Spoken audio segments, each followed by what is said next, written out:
savez qu'on est en face du plus vieux musée de France? Ah non, je ne savais pas. Voilà, il a ouvert en 1750 sous l'impulsion de Marie de Médicis. On est en plein cœur du quartier latin, c'est un peu votre quartier de prédilection? J'habite ici, oui. C'est vraiment le quartier des artistes. C'est un peu un petit village dans Paris, quoi. Saint-Germain-des-Prés et le quartier latin. J'aime la paix qu'il y a, j'aime ce jardin du Luxembourg, m'y promener, m'y ressourcer. Ce musée, il a toujours eu pour vocation de consacrer Paris, capitale des arts. Vous qui voyagez beaucoup, est-ce que vous avez le sentiment que Paris est une grande capitale artistique?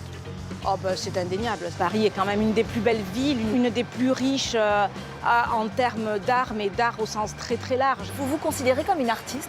Je me sens plus artisan que artiste. Voilà, j'ai une matière première entre les mains, je la façonne, je l'associe à d'autres, je la cuis, je l'assaisonne, etc. Allez, on le dit, on est devant le musée du Luxembourg qui, chaque année, désormais, accueille 2 grandes expositions. En ce moment, c'est un photographe qui est à l'honneur. Est-ce que vous aimez la photographie? J'aime la photographie, c'est d'ailleurs pour l'instant les seules pièces d'art que j'ai à la maison, ce sont des photos. C'est quelque chose qui me touche énormément. Bonjour Hélène Darroze. Bonjour. Vous êtes l'une des rares, trop rares chefs françaises étoilées. Dans cette émission, on va bien sûr parler de votre gastronomie, celle que vous sublimez dans nos assiettes à Paris et à Londres.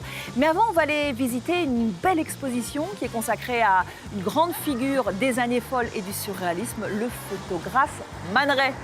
On y va? On y va.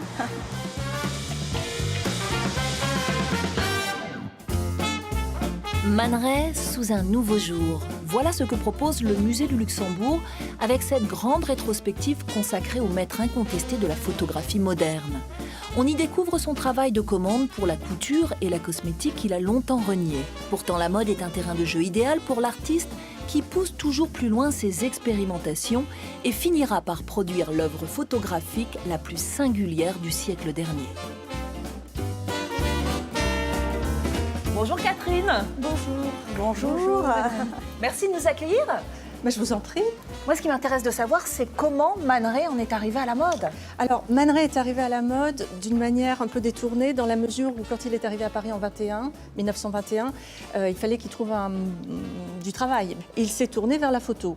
Et il a commencé par photographier ses proches, Kiki de Montparnasse, qui était à l'époque une célébrité, qui était l'égérie de Montparnasse. Et là, très vite, à partir de ça, eh bien, il s'est intéressé à tout le Paris mondain et il a fait des photographies de tout le milieu qui se retrouvaient dans les magazines, dans les chroniques mondaines. Mais je crois qu'au début, il se rêvait peintre. Alors, il s'est toujours rêvé peintre, c'est la raison pour laquelle il ne se vantait pas d'être photographe de mode. Ouais. Mais il vivait de ça, en fait. Vous rêviez quoi à vos débuts, vous, Hélène? Moi, je suis passée par plein de choses, mais j'aurais voulu être chirurgien, j'aurais voulu soigner les gens, j'aurais voulu guérir les gens. Ça m'a longtemps trotté dans la tête. Ouais.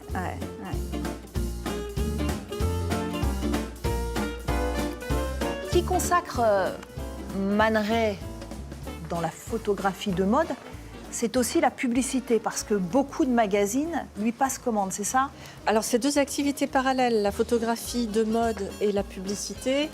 Tout ça, ça va dans les magazines qui sont le seul vecteur de diffusion des modes dans les années 20 et 30. Cette photo, elle est iconique de l'art de Man Ray et c'est en fait une publicité. C'est une publicité pour un mascara waterproof. Donc il a photographié un visage d'une manière assez banale, il a mis des larmes de verre et après il a recadré. C'est devenu un véritable chef-d'œuvre. En tout cas, on voit que sa photographie évolue avec de plus en plus de liberté, d'audace. Absolument. Il va utiliser des sculptures antiques, un buste ou une tête sur lequel il va poser le maquillage, enfin le geste du maquillage. Et ça va être d'une efficacité incroyable. On n'a jamais fait ça jusqu'à présent.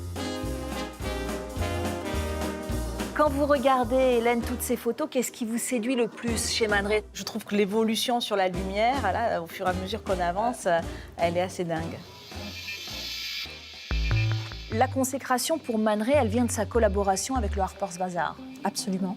Ça va être la période la plus fantastique l'épanouissement du talent de Man Ray parce qu'il est désormais en pleine possession de ses moyens techniques et il va innover. Il a multiplié les superpositions de négatifs, les solarisations, il a fait des photomontages, il a joué sur le mouvement, il a déformé les choses. Par ces procédés techniques, Man Ray va petit à petit s'éloigner de la représentation pure de l'objet, c'est-à-dire de la robe, pour donner une idée de la mode.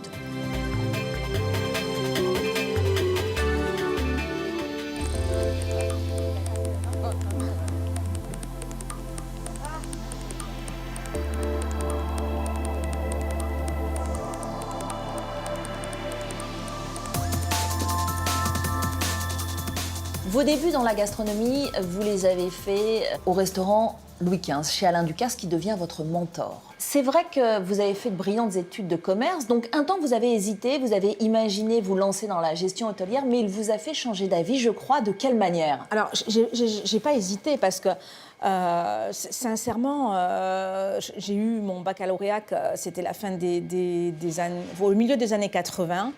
Et voilà, et donc là, dans ces années-là, on n'hésite pas.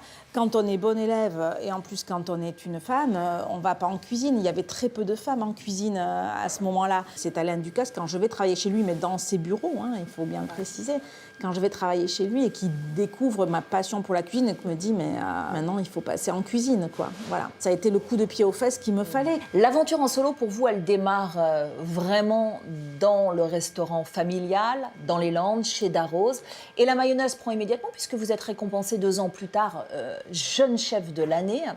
Comment est-ce que vous avez fait évoluer la cuisine de votre père et de votre grand-père? Au départ, papa est resté près de moi, donc ça s'est pas très bien passé parce que c'est vrai qu'on avait 2 visions très différentes de la cuisine. Et puis papa, à un moment donné, a dit, écoute, je te laisse faire. L'évolution a été très bien reçue de la part des clients. Après, du côté de papa et du côté de la famille, peut-être ça a été un peu plus difficile à accepter. Je me souviens une fois, papa qui m'a dit « ton grand-père doit se retourner dans sa tombe ». Moi, je me lançais. Hein. Moi, j'avais fait aucune école de cuisine. Je faisais mes arts. C'était passionnant, hein, mais c'était pas évident. À la fin des années 90, vous avez envie de voler de vos propres ailes, vous vendez le restaurant familial pour vous installer ici, rue d'Assas, dans le 6e arrondissement, à Paris. Est-ce qu'ils vous en ont voulu, vos parents?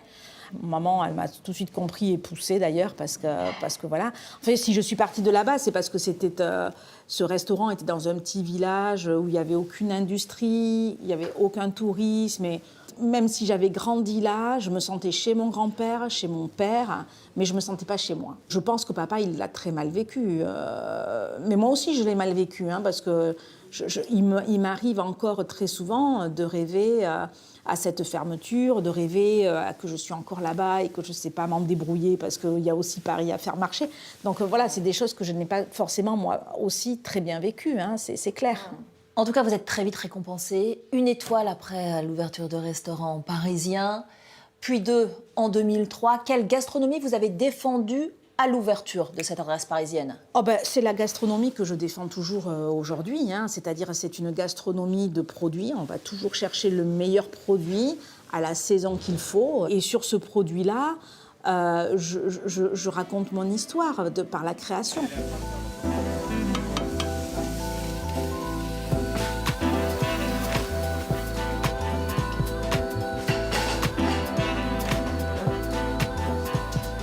En 2010, vous perdez 1 étoile. Comment est-ce que vous le vivez? On ne vit jamais bien ce genre de... Alors, je ne dis pas que c'est un échec, mais d'événements, on va dire. Hein. 2 ans avant, j'étais partie à Londres. C'est à ce moment-là aussi qu'on récupère une 2e étoile, qu'on a 2 étoiles à Londres. Il y a eu est-ce que c'est une passation parce que j'étais plus à Londres qu'à Paris ou je ne sais pas. C'est la première fois que donc, moi, je me démultiplie. Je suis obligée de déléguer à des gens à qui j'ai essayé de transmettre des valeurs et qui sont donc responsables de l'outil de travail. Et eux, ils le vivent forcément très, très mal. On en survit. Hein. En 2008, vous acceptez de reprendre les rênes du restaurant d'un hôtel de luxe à Londres, le Connaught, 1 étoile, puis 2. Qu'est-ce qui vous a tenté dans cette aventure? Quand le Connote est venu me chercher, moi je disais à cette époque-là que je ne serais la femme que d'un seul restaurant, que je ne voulais pas aller ailleurs, etc. Bon, j'ajoutais souvent, il n'y a que les imbéciles qui ne changent pas d'avis, heureusement, parce que sinon, voilà. Mais c'est vrai qu'à ce moment-là, je n'ai pas forcément envie d'aller à l'étranger, surtout que je viens d'être maman, je viens d'avoir ma première petite fille. Mais bon, ils viennent, ils me convainquent d'aller voir au moins ce qui se passe là-bas. Et puis, en fait, c'est un coup de foudre. C'est ma deuxième maison. Quel conseil vous pourriez donner aujourd'hui à une jeune femme qui voudrait se lancer dans la gastronomie? Surtout de rester une femme avec ses sensibilités, avec ses émotions, avec sa manière de manager qui est certainement très différente, sa manière de cuisiner qui est certainement très différente. Moi, aujourd'hui, j'en ai qu'une jeune fille dans ma brigade. Tout le reste, les 14 autres, ce sont des hommes. Parce qu'il n'y a pas de femmes. Parce qu'il y en a très peu à ce niveau-là. En 2019, vous avez complètement réinventé ce lieu. Vous l'avez même rebaptisé. Le restaurant s'appelle désormais Marsan. Concrètement, pourquoi est-ce que vous avez eu besoin de repenser cette adresse parisienne? Parce que d'abord, elle en avait besoin. Ça faisait donc 19 ans qu'elle existait un peu telle qu'elle avait été à l'ouverture. Et puis moi, j'avais besoin de faire la synthèse. Voilà, je me suis dit, il te reste à peu près 10 ans devant toi, c'est ce que je me suis donné.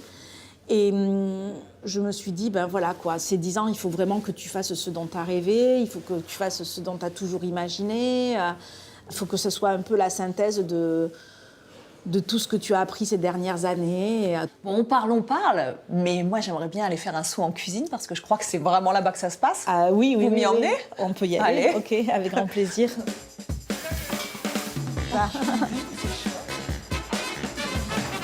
Hélène, faites-nous saliver. Qu'est-ce qu'il y aura dans l'assiette ce soir? Oh, il va y avoir beaucoup de choses. Il y aura les premiers cèpes, il y aura un carpaccio de cèpes avec de la dorade royale qui vient de Saint-Jean-de-Luz. C'est pareil, la saison commence. On a remis depuis 3 jours un plat un peu iconique de la maison qui est l'huître avec du caviar et avec le haricot maïs du Béarn. Le haricot maïs du Béarn, c'est ce haricot qui pousse sur les pieds de maïs dans le Béarn et qui amène beaucoup de douceur à un plat très iodé par l'huître et par le caviar. Il y aura le baba à l'Armagnac, dessert emblématique, voilà, plein de choses. Vous m'avez convaincue, je reste. Avec grand plaisir, avec grand plaisir.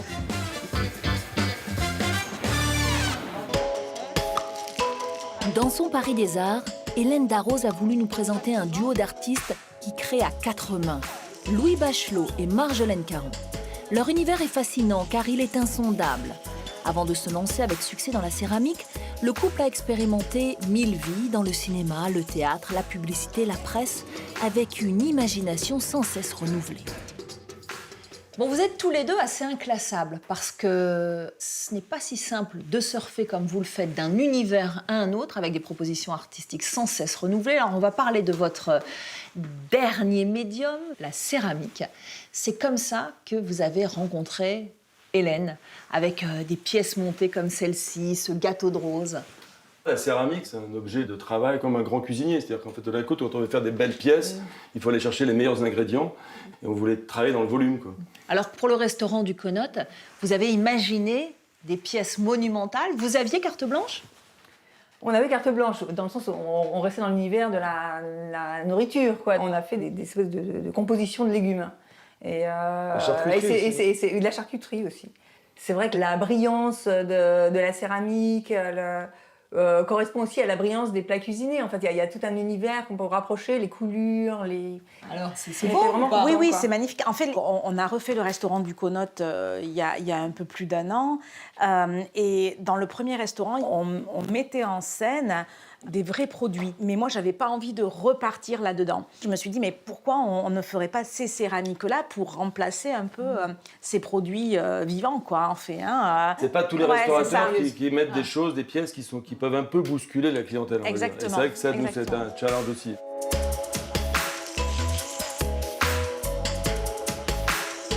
Si je devais essayer de trouver une ligne rouge dans tout ce que vous faites, vous aimez jouer le décalage. Je pense à ces mises en scène que vous faites pour la photographie, pour créer des images. Pour le magazine Détective, vous reconstituez complètement des scènes de meurtre, mais avec une part vraiment de fiction. C'est un peu comme la céramique, on juxtapose des éléments, on fait jouer notre entourage, on les prend assez rapidement en photo, on assemble tous ces éléments pour créer, une scène complètement recomposée. C'est du théâtre, c'est de la fiction, quoi.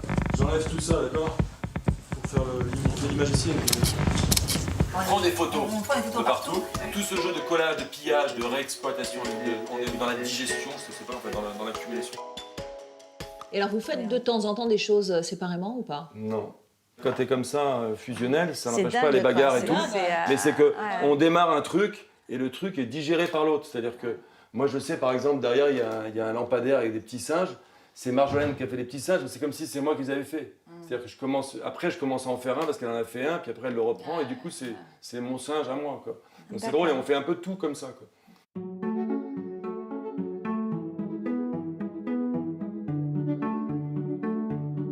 Hélène, c'est malheureusement déjà l'heure de nous quitter, mais pas avant d'avoir dit un mot sur cet artiste exposé ici, Roche Gossin, qui a fait le plafond du Connote, c'est ça? Oui, il a réalisé en fait le plafond de la table du chef, cet espace qui est dans la cuisine de mon restaurant au Connote. Et il a peint le plafond, donc bien sûr autour de l'univers de la cuisine.